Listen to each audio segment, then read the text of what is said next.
नमस्कार मित्रांनो, बरेच जण मित्राचा फोन येतो आणि मला विचारते की टाटाची गाडी घेतली पाहिजे का न घेतली पाहिजे, त्याला मेंटेनन्स कसा आहे किंवा पुढे जाऊन तिला काय प्रॉब्लेम येतो का, काय सगळ्या गोष्टी या व्हिडिओमध्ये क्लिअर करणार आहे मित्रांनो. व्हिडिओ खूप महत्त्वाचे सांगत असतो, तरी पण तुम्ही या पेजला फॉलो करत नाही. पेजला फॉलो करा. लक्षात घ्या मित्रांनो, प्रत्येकाचं मत वेगळं वेगळं असू शकतो. माझ्या अभ्यासानुसार मी तुम्हाला सांगतो, लक्षात घ्या मित्रांनो.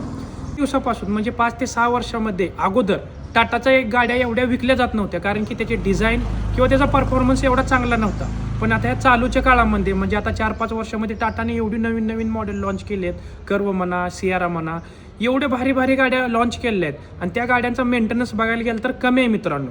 बट बरेच जण काय म्हणतात की मेंटेनन्स कमी आहे, तरी पण बरेच जण असे म्हणतात की त्या टाटाच्या गाड्या घेऊ नका. पण मित्रांनो, ह्याच्या मागं खूप महत्त्वाचं कारण आहे मित्रांनो. एक सांगतो, 5 वर्षाखाली अगोदर ना टाटाची ज्या गाड्या जेवढ्या विकल्या जात होत्या त्या हिशोबानं जे टाटाचे सर्व्हिस सेंटर होते, म्हणजे लक्षात घ्या मित्रांनो, तर उदाहरण सांगतोय, जर 10 गाड्या विकल्या जात असतील तर 10 गाड्यांना सर्व्हिस करण्यासाठी टाटाचे सर्व्हिस सेंटर 5च होते मित्रांनो. ठीक आहे, त्या गाड्यांसाठी ती सफिशियंट होते सर्व्हिस सेंटर. पण आता टाटाचे पंच वगैरे जर पकडली गेली तर भारतामधले सगळ्यात जास्त विकली गेलेली गाडी आहे मित्रांनो.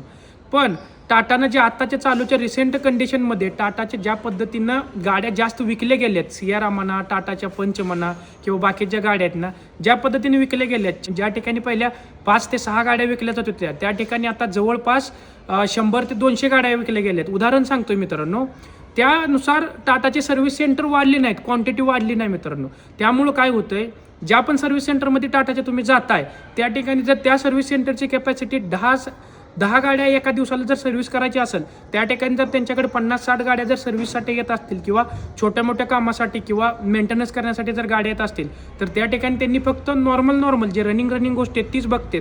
त्याच्यावरती गाड्यांवरती प्रॉब्लेम सॉल्व्ह करत नाहीत. मग ह्याच्यावरती सोल्युशन काय, टाटाच्या ज्या पद्धतीनं गाड्या विकले गेलेत मित्रांनो, त्या पद्धतीनं टाटानी त्याचे सर्व्हिस सेंटर वाढवले गेले पाहिजेत मित्रांनो. पुणे म्हणा किंवा आउटसाईड म्हणा, बऱ्याचशा ठिकाणी सर्व्हिस सेंटर कमी आहेत. चालूच्या टाटाच्या गाड्या एकदम चांगल्या आहेत मित्रांनो, त्याच्यामध्ये मेंटेनन्स वगैरे नाही, एकदम सगळ्या गोष्टी ओके आहेत. पण त्याच ठिकाणी जर तिथं सर्व्हिस सेंटर जर व्यवस्थित नसेल, त्याच्यावर जर सेल्स आफ्टर सर्व्हिस जर त्याची ओके नसेल, तर ही गोष्ट आपण टाटापर्यंत पोचवूया. तुम्हाला जर असं वाटत असेल ना आपल्या म्हणजे देशातला ब्रँड आपल्याला पुढे न्यायचा आहे, तर तुम्ही ह्या व्हिडिओमध्ये टॅग करा आणि टाटाने एवढंच करायची, ज्या पद्धतीनं त्यांच्या गाड्या विकल्या गेलेत त्या पद्धतीने त्यांची सर्व्हिस सेंटर पण वाढली गेली पाहिजे. त्यावेळेस सेल्स आफ्टर सर्व्हिस व्यवस्थित होईल. आणि नवीन जर गाडी घ्यायची असेल तर मित्रांनो, टाटाच्या एकदम बेस्ट गाड्या आहेत. व्हिडिओ लाईक करा, आपल्या मित्रांबरोबर शेअर करा आणि पेजला फॉलो करा विसरू नका.